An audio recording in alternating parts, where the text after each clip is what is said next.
Scout, I want to do a bit of a philosophical experiment with you. I want to kind of do a what if kind of scenario, and you tell me if you track with me on this, and if at any time you disagree, you just go, stop, I'm not buying it, okay?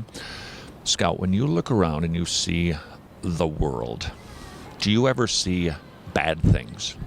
Yeah. Do you ever see good things? Yes. Do you ever personally feel a sense of guilt because of things that you've done in the past that kind of trouble you? Some, yeah. Shame, which is slightly different than guilt. Guilt is a feeling of, boy, I've done a bad thing. Shame is, I'm embarrassed about it. Do you ever have that sort of emotion? I think more than guilt. Really? That's fascinating. Why? I think I just get very anxious, and then I start thinking about like everything that I've done, and I just get really stressed out about it, I guess. Even though it wouldn't have necessarily been seen as like bad or weird or stupid, I'd start overthinking it. So is it more about the consequence of an action that you're worried about? I guess. Is it about how it will affect you or about how it might affect others? Definitely others. Okay. All right. Fear. Do you have any phobias or any things that scare you? Yes. I want to ask you what they are, but one in particular. Do you ever have a fear of dying? No. Really? I commute by bike around Atlanta, and I don't wear a helmet, and I like dash in and out of traffic. If my mom is watching this, I don't do that. Sorry. But the idea of dying. See, when I was young, it just was like a black cloud followed me around. I was horrified to die. You never have that feeling? Not really. I feel like so far I've done a lot of cool things with my life, and I've had a lot of fun and like enjoyed a lot of things, and I feel like I've experienced a lot. So if I was to die now, I would feel that I missed out on something, but I also had a really good life so far. Do you ever have a sense when you think about dying? I don't know how often you think about it, but when you do, like, boy, if there's a God, and I have to stand before that God and give an account, I don't think it's going to go well with me. That's how I felt. I mean, I think that it wouldn't go bad, I guess, but I don't know that I've done a lot of good things to get into like heaven or whatever. All right. So here's my thought experiment, and I want you to see if you track with me on this.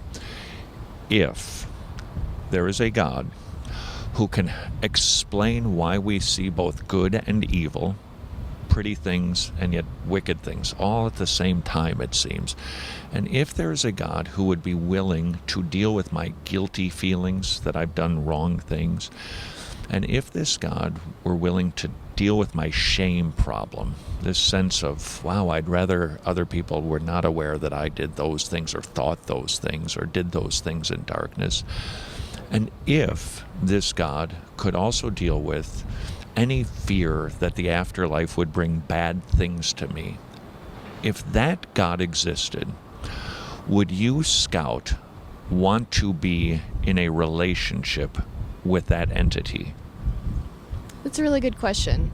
I think it depends on what you define relationship as, so I would want to ask a lot of questions.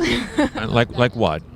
Like, so if we are basing off of like the Christian God that made everything in the world and the universe, like why did that entity make like childhood cancer and like good people dying early and that kind of thing when it was supposed to be perfect, and like we were built after this entity's image if you believe the Bible? So like I would just have a lot of questions about that. Let me try this. Let me see if I can address that for you. You just tell me if you buy this or not. All right. Let's say you've been saving up money to buy a new car or a new bike. I was at a bike store. Do you know how much they were selling bicycles for? $18,000. Mine was $900. Okay. So. All right. So you get an $18,000 bike. It's gorgeous. Everybody looks at you when you're driving through the streets of Atlanta. But one day, all of a sudden, the brakes don't work. Right? and you crash into a car, would you conclude, therefore, that bike does not exist? No, you'd say, what went wrong? My beautiful bike, what went wrong? That would be the intuitive question. And I think that's the question that we should be asking as we look around and you see childhood cancer, or you see people doing atrocious things. You see racism and sexism and just wicked behavior that does not disqualify God's existence. It should cause us to ask, what went wrong here? Wouldn't that be logical? I can see where you're going, but I'm not entirely sure I agree. Try this on for size. Just see what you think of this. God made the world, and it was very good, beautiful. So that plant isn't all that beautiful, but we see beautiful things, the sunset, etc. And we know that it's lovely, and yet we see wicked at the same time.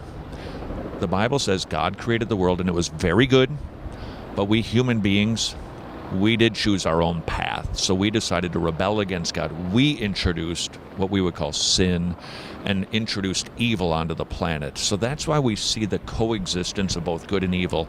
God created a beautiful planet, nicer than an $18,000 bike, and we wrecked it.